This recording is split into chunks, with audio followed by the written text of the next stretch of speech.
శ్రీ సచ్చిదానంద సమర్థ సద్గురు సాయి మహారాజ్కి జై. సాయి బిడ్డలందరికీ కూడా సాయినాథుని ఆశీర్వాదాలతో మనము 37వ అధ్యాయంలో ఉన్నామండి. ఈవేళ నిన్న చూడండి చావడి ఉత్సవంతో మనం అందరం కూడా అందులో కూడా పాల్గొన్నాం కదా. మరి ఈవేళ కూడా అందులోనే పాల్గొంటూ చెప్పుకుందామండి. చావడిని బాగుగా అలంకరించుచుండిరి, దానిని తెల్లని పైకప్పులతోనూ నిలువుటద్దములతోనూ అనేక రంగుల దీపములతోనూ వేలాడగట్టిన గాజు బుడ్డీలతోనూ అలంకరించుచుండిరి.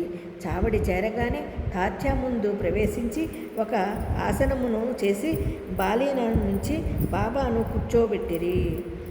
చూడండి ఇక్కడ తాత్యా గారు ఏం చేసేవారంటండి, చావడికి వచ్చేసిన తర్వాత దానిని తెల్లని పైకప్పును నిలువుట అద్దములతోనూ అనేక రంగుల దీపములతోనూ వేలాడగట్టిరంట, గాజు బుడ్డీలతోనూ అలంకరించుచుండిరి. చావడిని చేరగానే తాత్యా ముందు అందులోకి ప్రవేశించి ఒక ఆసనము చేసి బాబాను కూర్చోబెట్టిరి. మంచి అంగరాక తొడిగించిన పిమ్మట భక్తులు బాబాను 1000 విధముల పూజించుచుండిరి. చూడండి బాబా గారికి మంచి వస్త్రాలని ధరింపజేసి చక్కగా ఆయన్ని ఆ యొక్క ఆసనం మీద కూర్చోబెట్టి ఆయన చూడండి బాబాను 1000 విధములుగా పూజించుచుండిరి. ఎవరి భక్తిని వాళ్ళు ఉపయోగిస్తూ చక్కగా ఆనంద ఉత్సాహాలతో బాబా గారికి పూజలు చేస్తూ ఉండేవారంటండి. కూర్చొని మంచిగా అంగరీకములను తొడిగి ఎంచిన పిమ్మట భక్తులు బాబాను 1000 విధములుగా పూజించిరి. బాబా తలపై తురాయి కిరీటమును పెట్టిరి. బాబా గారికి కిరీటం కూడా పెట్టేవారంటండి. పువ్వులు మాలలు వేసి మెడలో నగలు కూడా వేయిచుండేవారంటండి. ముఖమునకు కస్తూరి నామమును మధ్యను బొట్టును పెట్టి మనస్ఫూర్తిగా బాబా వైపు హృదయానందముతో బాబా గారిని అలంకరించేసేవారంటండి. చక్కగా ఆయనకి చక్కటి పంచి కట్టి బాగా చక్కగా నగలు వేసి పూలహారాలు వేసి ఒక ఆసనం ఏర్పరిచి ఆ ఆసనం మీద కూర్చోబెట్టి చక్కగా అందరూ పాద నమస్కారాలు చేసుకుంటూ ఆయన్ని పూజిస్తూ ఉండేవారంటండి. నిజంగా ఎంత ఆనందదాయకం కదండి.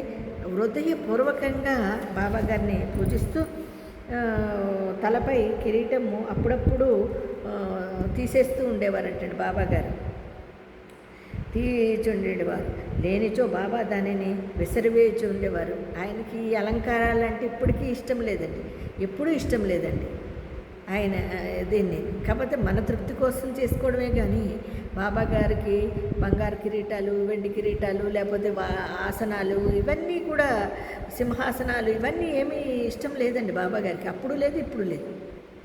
కాకపోతే మన భక్తి ఎక్కువైపోయి ఆయన మీద మనకి ప్రేమ ఎక్కువైపోయి మనం అలంకరించుకోవడమే కానీ బాబా గారు ఎప్పుడూ నిరాడంబరులే, చాలా సింపుల్గా ఉంటారు. మనకి ఆయన్ని ఇలా అలంకరించుకుంటే బాగుంటుంది కదా అనే ఆనందంతో మనం చేసేదే తప్ప ఆయన ఏనాడు అంగులు ఆర్భాటాలు కోరుకోలేదు. ఇది సాయి బిడ్డలందరూ గమనించాలి. ఎంత సింపుల్గా ఉంటేనే అంత ఆనందిస్తారండి, అంత ఇష్టపడతారు బాబా గారు. నిజంగా ఆ భక్తిలో కూడా అలాంటి ఇది ఉండాలండి. అంతేగాని నేను గొప్పగా చేశాను, నేను ఇన్ని రకాలు పెట్టాను, లేకపోతే నేను అన్ని వెండి పళ్ళల్లోనే బంగారు పళ్ళల్లో అవన్నీ అక్కర్లేదండి. ఆయనగా మట్టి పాత్రల్లో కూడా పెట్టినా ఆనందంగా చక్కగా ఆయన మన మంచి ఆశీర్వాదం ఇస్తారండి. ఇది నిజమండి. అలాగా బాబా గారుకి ఇష్టం ఉండేది కదంటండి, ఈ విధంగా తీసేస్తూ ఉండేవారు. బాబా భక్తుల అంతరంగమును గ్రహించి వారి కోరికలను లొంగి ఉండేవారు. చూడండి బాబా దానిని విసిరివేయుచుండేవారు, వారి భయము. కానీ బాబా యొక్క భక్తులు అంతరంగాన్ని ఆయన గమనించి వాళ్ళ కోరికల మేర లొంగిపోయి ఉండేవారు. ఇప్పుడు చెప్పినట్టుగానే వారి చేయడానికి అభ్యంతరం పెట్టేవారు కారు, వారు చేసిన దానికి అభ్యంతరం కూడా పెట్టేవారు. ఈ అలంకారములతో బాబా మిక్కిలి సుందరముగా కనిపించుచుండేవారు. ఈ అలంకారంలోని బాబా గారు ఎంతో అందంగా కనిపిస్తూ ఉండేవారంటండి. నానాసాహెబ్ నిమోన్కర్ గిర్రున తిరుగు కుచ్చుల ఛత్రమును పట్టుకొని చుండెను. నానాసాహెబ్ నిమోన్కర్ గారు ఏం చేశారంటే గిర్రును తిరుగుతూ కుర్చీ కుచ్చుల ఛత్రమును పైన గొడుగు పట్టుకొని చుండేనంట. అది అది పట్టుకునేవారు కదా నానాసాహెబ్ గారు. అది చక్కగా గిర్రుని తిరుగుతూ ఉండేదంట. బాపు సాహెబ్ జోగు యొక్క వెండి పళ్ళెములో బాబా పాదములు కడిగి ఆర్ఘ్యపాద్యములు అర్పించి చేతులకు గంధము పూసి తాంబూలమునిచ్చుచుండెను. ఈ విధంగా ఆర్ఘ్యపాదులు సమర్పించి మనకి సకల దేవత స్వరూపులకి మనం ఏ విధంగా అయితే ఆర్ఘ్యపాదులు సమర్పించుకుంటామో అలాగే బాబాగారికి కూడా చాలామంది బాబాగారికి ఇవన్నీ అక్కర్లేదు అనుకుంటారు. కానీ ఆయన కూడా ఆయన నానాసాహెబ్ గారు చక్కగా ఆర్ఘ్యపాదములన్నీ సమర్పించి ఆ గద్దెపై కూర్చొనిబెట్టి తాత్యా మొదలగు భక్తులు వారి పాదములకు నమస్కరించుచుండిరి. బాలీసుపై ఆనుకుని బాబా కూర్చుని ఉండగా భక్తులు ఇరువైపులా చామరములతోనూ విసనకర్రలతోనూ విసరుచుండిరి. కుచ్చుల్లా ఉంటాయి చూడండి చామరాలు, అవి విసనకర్రలు వేరే మళ్ళీ. ఆ విసనకర్రలతోని చామరాలతోని బాబా గారికి విసురుతూ ఉండేవారంటండి. అప్పుడప్పుడు శ్యామ చిలుమును తయారు చేసి తాచాకు ఇవ్వగా అతడొక పీల్పు పీల్చి బాబాకి ఇచ్చుచుండెను. అబ్బా ఇంత చూడండి చక్కగా ఎంత గద్దెపై కూర్చుండగా తాచా మొదలగు భక్తులు వారి పాదములకు నమస్కరించుండిరి. బాలేసుపై ఆనుకుని బాబా కూర్చుని ఉండగా భక్తులు ఇరువైపులా చామరములతోనూ విసనకర్రలతోనూ విసురుచుండిరి. అప్పుడు శ్యామ చిలుమును తయారు చేసి శ్యామగారు సినిమాని తయారు చేసి చాచాకు ఇవ్వగా అతను ఒక పీల్పు పీల్చి ఆ తర్వాత బాబాకి ఇచ్చుండెను. బాబా పీల్చిన పిమ్మట భక్త మహల్సాపతి కూడా మల్సాకు ఇచ్చేవారు. ఆ తదుపరి ఇతర అంటే బాబా పిలిచిన తర్వాత ఎవరు పిలిచేవారండి? భక్త మహల్సాపతి గారు ఇచ్చేవారు. తదుపరి ఇతరులకు లభించుచుండెను. జడమగు చిలుము ధన్యమైనది. మొట్టమొదట అది అనేక తప పరీక్షల కాగవలసి వచ్చెను.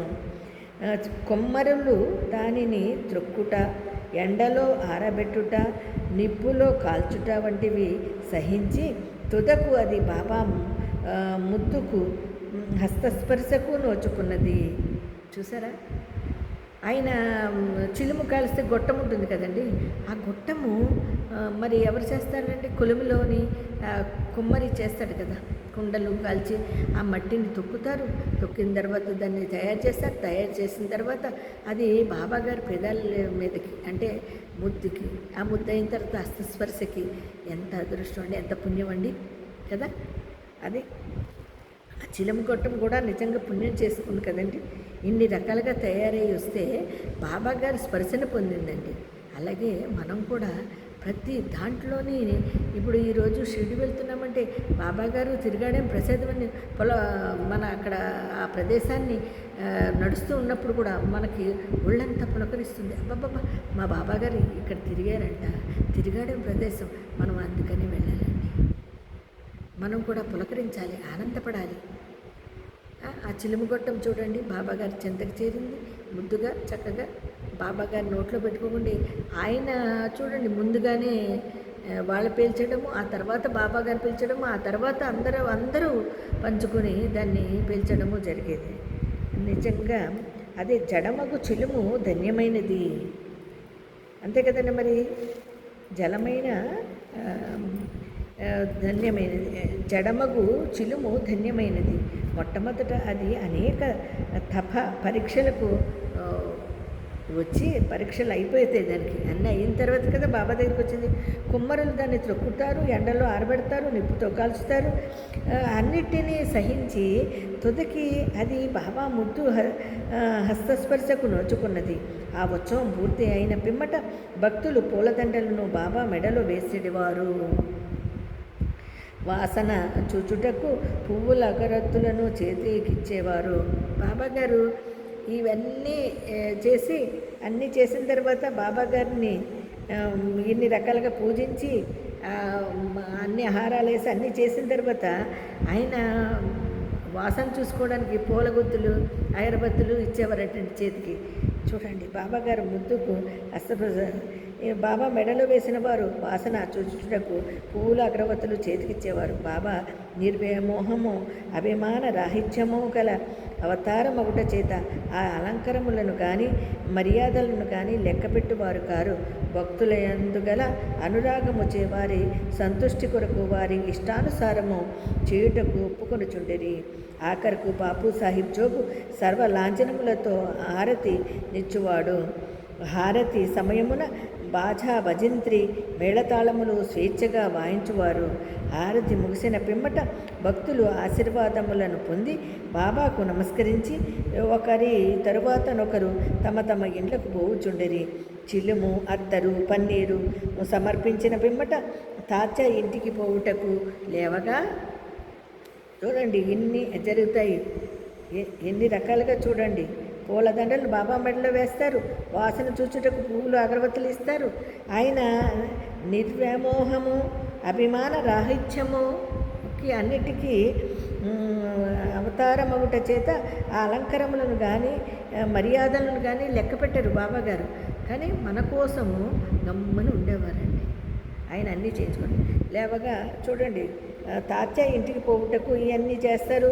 స్వేచ్ఛ వాయించువారు, స్వేచ్ఛగా మేళతాళాలు వాయించువారు, బాజా భజంత్రీలు.